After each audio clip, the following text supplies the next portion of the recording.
കൃത്യമായി മൂന്നാം തവണയും കേരളം പിടിക്കും എന്ന് തന്നെയാണ് ഈ CPM പ്രഖ്യാപിച്ചുകൊണ്ടിരിക്കുന്നത്. അപ്പോൾ സംഭവിക്കാൻ പോകുന്ന ഏറ്റവും പ്രധാനപ്പെട്ട ഒരു കാര്യം, ഇപ്പൊ കോൺഗ്രസിനെ സംബന്ധിച്ചിടത്തോളം കഴിഞ്ഞ 10 വർഷമായി അധികാരത്തിലില്ലാത്ത കോൺഗ്രസ് ഇനി ഒരു 5 വർഷം കൂടി മൂന്നാമതൊരു ടേം കൂടി അധികാരമില്ലാതെ പുറത്തിരുന്നാൽ കോൺഗ്രസിന്റെ സ്ഥിതി എന്താവും എന്ന് ആലോചിച്ച് നോക്കുക. അടുത്തൊരു 5 വർഷം കൂടി കേരളത്തിൽ കോൺഗ്രസിന് ഭരണം കിട്ടിയില്ലെങ്കിൽ എത്ര കോൺഗ്രസുകാർ ആ പാർട്ടിയിൽ അവശേഷിക്കും? VD സതീശനും സണ്ണി ജോസഫും വരെ ചിലപ്പം BJP ചേരും. കാരണം ഇത് സർവൈവ് ചെയ്യണം. അവർക്ക് ഈ പാർട്ടിയിൽ നിന്നിട്ട് മുന്നോട്ട് പോകാൻ പറ്റില്ല. അതിനേക്കാൾ മുമ്പേ കുഞ്ഞാലിക്കുട്ടിയുടെ ടീമും ഇടതുപക്ഷത്തേക്ക് വരും. സംശയമുണ്ടോ ആർക്കെങ്കിലും? മുസ്ലിം ലീഗിന് ഇനി ഒരു തവണ കൂടി അധികാരമില്ലാതെ നിൽക്കാൻ പറ്റുമോ? കോൺഗ്രസ് പിന്നെ എങ്ങനെയെങ്കിലും, കോൺഗ്രസ് കേരളത്തിൽ മാത്രമുള്ള പാർട്ടിയല്ല എന്നുള്ളത് കൊണ്ട് എങ്ങനെയെങ്കിലുമൊക്കെ കോൺഗ്രസ് ഒരു പക്ഷേ ഒരു ആൾക്കൂട്ട പ്രസ്ഥാനമായ കോൺഗ്രസ് എങ്ങനെയെങ്കിലുമൊക്കെ ഇവിടെ അവശേഷിക്കുന്നു വിചാരിക്കാം. മുസ്ലിം ലീഗിന്റെ സ്ഥിതി എന്ത്? മുസ്ലിം ലീഗിന് 3ാം വട്ടവും കേരളത്തിൽ അധികാരമില്ല എന്ന് പറഞ്ഞാൽ മുസ്ലിം ലീഗുകാര് എങ്ങനെയാണ് നിലനിൽക്കുക?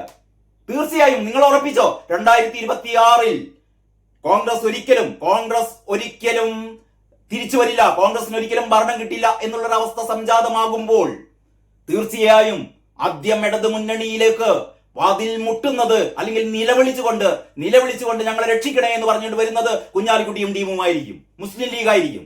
വേറെ രക്ഷയില്ല അവർക്ക്. സുകുമാരൻ നായർ ഇത് നേരത്തെ തന്നെ കണ്ടിട്ടുണ്ട്. വരില്ല, 2026 കേരളത്തിൽ UDF അധികാരത്തിൽ വരില്ല. അതുകൊണ്ട് തനിക്ക് ഒരു അഭയസ്ഥാനം കിട്ടണമെങ്കിൽ, അല്ലെങ്കിൽ തനിക്കൊരു അധികാരം കിട്ടണമെങ്കിൽ ആർക്കൊപ്പം നിൽക്കണം? കാരണഭൂതത്തിനൊപ്പം നിൽക്കണം. വെള്ളപ്പള്ളി നേരത്തെ മനസ്സിലാക്കിയ കാര്യം, സുകുമാരൻ നായർ അതിൽ പിന്നാലെ മനസ്സിലാക്കിയ കാര്യം, ഇപ്പോഴിതാ VD സതീശൻ, K സുധാകരനും സണ്ണി ജോസഫും ഈ പറയുന്ന ആൾക്കാരൊക്കെയും മനസ്സിലാക്കാൻ പോകുന്ന കാര്യം, PK കുഞ്ഞാലിക്കുട്ടി മനസ്സിലാക്കാൻ പോകുന്ന കാര്യം, ചുരുക്കി പറഞ്ഞാൽ 2026 എന്ന ആ നിയമസഭാ തെരഞ്ഞെടുപ്പ് കേരളത്തെ സംബന്ധിച്ചിടത്തോളം കഴിഞ്ഞ മുൻകാല തെരഞ്ഞെടുപ്പുകളിൽ നിന്നൊക്കെ വിഭിന്നമായി ഏറ്റവും പുതിയ രാഷ്ട്രീയ അന്തർനാടകങ്ങൾക്ക് തുടക്കമിടുകയാണ് എന്ന് തന്നെയാണ് ഞാൻ കരുതുന്നത്. അതുകൊണ്ട് ഇവിടെ ഏറ്റവും കൂടുതൽ അപകടത്തിലാകാൻ പോകുന്നത്, എന്ത് ചെയ്യണമെന്നറിയാതെ പരിഭ്രാന്തരായി നിൽക്കുന്നത് കോൺഗ്രസുകാരും ലീഗുകാരും ഒക്കെയാണ്. അപ്പോഴാണ് ഈ SIR-ൽ ഒരു രക്ഷയുമില്ലാതെ ഇവരിങ്ങനെ ഒരു യോജിച്ച ഒരു പ്രമേയം പാസാക്കിയത്. ഇവരുടെ ആവശ്യമൊന്ന്, ഇവർ പറയുന്നത് വേറെ ഒന്ന്. എങ്ങനെയാണോ പപ്പുമോൻ ഉത്തരേന്ത്യയില് നിലയില്ലാ കയത്തിൽ ആഴ്ന്ന് വീഴുമ്പോഴും കൈകാലിട്ടടിക്കുന്നത്, അതേപോലെയാണ് കേരളത്തിലെ കോൺഗ്രസുകാർ. അപ്പൊ ഞാൻ പറഞ്ഞുകൊണ്ട് വരുന്നത്, കോൺഗ്രസിനെ സംബന്ധിച്ചിടത്തോളം അവരുടെ പ്രതീക്ഷ നഷ്ടപ്പെട്ടിരിക്കുകയാണ് എന്ന് പറഞ്ഞാൽ അവർ പുറത്ത് പറയുന്നില്ല എന്ന് മാത്രമേ ഉള്ളൂ. ആകെ അങ്കലപ്പിലാണ്. അവർക്ക് കൃത്യമായിട്ട് അറിയാം. കാരണം വരാൻ പോകുന്ന തെരഞ്ഞെടുപ്പിൽ ഒരു രക്ഷയുമില്ല. ഈഴവ വോട്ടുകൾ കിട്ടാൻ പോകുന്നില്ല, നായർ വോട്ടുകൾ കിട്ടാൻ പോകുന്നില്ല. ഇനി മുസ്ലിം വോട്ടുകളാണ് ആകെയുള്ളത്. അവിടെയാണ് ഏറ്റവും പ്രധാനപ്പെട്ട ഒരു കാര്യം. ഇതാ ഈ വരുന്ന ഒക്ടോബർ 2-ാം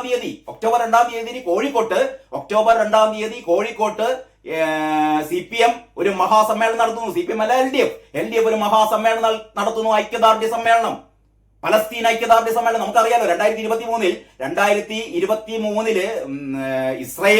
ഇസ്രായേലിൽ കടന്നു ചെന്നിട്ട് ഹമാസ് ഭീകരന്മാർ ഇസ്രായേലില് 1400-ഓളം സാധാരണക്കാരായ പൗരന്മാരെ അവര് അരുങ്കൊല ചെയ്തതിന്റെ ഞെട്ടലിൽ ലോകമാകെ വിറങ്ങലിച്ചു നിൽക്കുമ്പോൾ സ്വാഭാവികമായും ഇസ്രായേൽ തിരിച്ചടിച്ചു. ഗാസയിൽ അതിഘോരമായ യുദ്ധം നടന്നു. അപ്പോഴാണ് പലസ്തീനു വേണ്ടി മുറവിളി. ഇസ്രായേലിലെ കുട്ടികളെ കൊല്ലാം, ഇസ്രായേലിലെ യുവതികളെ ബലാത്സംഗം ചെയ്യാം, ഇസ്രായേലിലെ യുവാക്കളെ വെടിവെച്ചു കൊല്ലാം.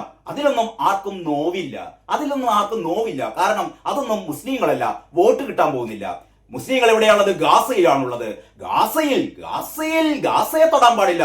ഗാസയിൽ തൊട്ട് കഴിഞ്ഞാൽ നമുക്ക് നോവുന്നല്ല, നമുക്ക് ഇവിടെയുള്ള മുസ്ലിം വിഭാഗത്തിന്റെ വോട്ടുകൾ നമുക്ക് കിട്ടണം. അതുകൊണ്ട് നമ്മൾ ആർക്കൊപ്പം നിൽക്കണം? അതുകൊണ്ട് നമ്മൾ ഗാസക്കൊപ്പം നിൽക്കണം എന്ന് പറഞ്ഞാൽ പലസ്തീനൊപ്പമല്ല. മനസ്സിലാക്കണം, പലസ്തീൻ എന്ന് പറയുന്നത് ഹമാസാണ്. ഹമാസ് ഭീകരന്മാർ തന്നെയാണ്. അതല്ലാതെ പലസ്തീനിലെ പ്രസിഡന്റ് പോലും നേരത്തെ ഹമാസുകാരോട് പറഞ്ഞിട്ടുണ്ട്, ആ ബന്ദികളെ അങ്ങോട്ട് വിട്ടുകൊടുത്തേക്ക്. 56ഓളം ബന്ദികളാണ് ഇപ്പോഴുള്ളത്. കുറെ ആൾക്കാർ മരിച്ചുപോയി, പാവം. കുറെ ആൾക്കാരെ ബലാത്സംഗം ചെയ്ത് കൊന്നു. ഇനി അവശേഷിക്കുന്നത് 50-55 ബന്ദികളാണ്. ഈ 55 ബന്ദികളെ ഇസ്രായേലിന് വിട്ടുകൊടുത്തു കഴിഞ്ഞാൽ തീർന്നു, പിന്നെ യുദ്ധമില്ല. അത് കൊടുക്കില്ല. ആ രീതിയിലുള്ള പിടിവാശിയിലാണ് ഹമാസ്. അതുകൊണ്ടാണ് ഹമാസിനെ തീർത്തേ അടങ്ങൂ എന്ന് നെതന്യാഹു, ലോകം മുഴുവൻ നെതന്യാഹുവിനെതിരെ വിരൽ ചൂണ്ടുമ്പോഴും നെതന്യാഹു വളരെ കൃത്യമായി ഹമാസിനെ തുടച്ചു നീക്കിയിട്ട് ഈ യുദ്ധം തീരൂ എന്ന് നെതന്യാഹു പ്രഖ്യാപിക്കുന്നു. ആരായാലും പ്രഖ്യാപിക്കും, ഇന്ത്യ ആയാലും പ്രഖ്യാപിക്കും. കാരണം സ്വന്തം രാജ്യത്ത് ഒരു കുറ്റവും ചെയ്യാത്ത, ഇത് സൈനിക ക്യാമ്പുകളെയോ ഭീകര ക്യാമ്പുകളെയോ ഒന്നും അല്ല ആക്രമിക്കുന്നത്, പാവങ്ങളെ, സാധാരണക്കാരെ ജനങ്ങളെ, പിഞ്ചു കുട്ടികളെ. നിങ്ങൾ ആലോചിക്കണം, പിഞ്ചു കുട്ടികളെ. ഒരു ഗാനമേള കാണാൻ വേണ്ടി വന്ന ജനക്കൂട്ടത്തിന് നേരെയാണ് ഈ പറയുന്ന ഹമാസുകാര് അരിങ്കൊല നടത്തിയത് കേട്ടോ. 1400, ഒന്നും രണ്ടുമല്ല. ഇപ്പം പറയുന്നുണ്ടല്ലോ 60,000 പേരെ കൊന്നു. ഗാസയിൽ ഇതുവരെ 60,000 പേരെയാണ് ഇസ്രായേൽ സേന കൊന്നൊടുക്കിയെന്ന് പറയുന്നുണ്ടല്ലോ. 1400 പേരെ ഒരൊറ്റ രാത്രി കൊണ്ട് വെടിവെച്ചും ബയണറ്റ് കൊണ്ട് കുത്തിയും കഴുത്തറുത്തും കൊല്ലവിളി നടത്തിയ ഹമാസ് ഭീകരന്മാർ എത്രമാത്രം പൈശാചികമായാണ് അവർ ഇസ്രായേലിലെ സാധാരണക്കാരായ ജനങ്ങളെ കശാപ്പ് നടത്തിയതെന്ന് നമ്മൾ കണ്ടതാണ്. ഞാൻ പറഞ്ഞുകൊണ്ട് വരുന്നത് അതൊന്നും അവർക്ക് പ്രശ്നമില്ല. പക്ഷെ അവർക്ക് ഗാസയാണ് പ്രശ്നം, ഹമാസാണ് പ്രശ്നം. കാരണം വോട്ടാണ് പ്രശ്നം. അപ്പൊ 2023 ഈ ഒരു സംഭവം നടന്നതിന് ശേഷം, അല്ലെങ്കിൽ നെതന്യാഹു തിരിച്ചടിച്ചതോടെ ഈ പലസ്തീന് വേണ്ടിയിട്ട് ഐക്യദാർഢ്യ സംഗമം നടത്തിയ ആൾക്കാരാണ് എൽ ഡി എഫുകാർ ഇവിടെ ഐക്യദാർഢ്യ സംഗമങ്ങൾ നടത്തി. അപ്പോഴാണല്ലോ മുസ്ലിം പ്രീണനം എന്നൊക്കെ പറയുന്നത്. ഇപ്പൊ നമുക്ക് ആർക്കും പ്രശ്നമൊന്നുമില്ല. ഇപ്പൊ ഹിന്ദു വോട്ടുകളൊക്കെ ഞാൻ നേരത്തെ ഒരു വീഡിയോയിൽ പറഞ്ഞ പോലെ വെള്ളാപ്പള്ളി ഇടത്തെ പോക്കറ്റിലും വലത്തെ പോക്കറ്റിലും സുമാരൻ നായരും ഉണ്ട്. ഈ പറയുന്ന ഹൈന്ദവ വിശ്വാസികളുടെ ഒക്കെ വോട്ട് ഞങ്ങൾക്ക് കിട്ടുമെന്ന് ഇവർ വിശ്വസിക്കുന്നു. ഇനി ഏതും കൂടി പോരട്ടെ, മുസ്ലിം വോട്ട് കൂടി പോരട്ടെ എന്നുള്ള ഉദ്ദേശത്തിൽ ഒക്ടോബർ 2-ാം തീയതി കോഴിക്കോട്ട് വെച്ച് ഇവർ വീണ്ടും പലസ്തീൻ ഐക്യദാർഢ്യ സമ്മേളനം നടത്തുന്നു. ഒന്ന് ആലോചിച്ച് നോക്കണം. ഇനിയിപ്പോ എന്താ സംശയം? ഈ ഹൈന്ദവ വോട്ടുകൾ കയ്യിലാക്കി, അതായത് ഈഴവ വോട്ടുകൾ, നായർ വോട്ടുകൾ, ഇനി അവർക്ക് മുസ്ലിം വോട്ടുകൾ, ഈ മുസ്ലിം വോട്ടുകൾ കൂടി കൈക്കലാക്കാൻ വേണ്ടിയിട്ടാണ് ഈ പറയുന്ന ഒക്ടോബർ 2-ാം തീയതി. ഇന്നിപ്പം നമ്മുടെ പിണറായി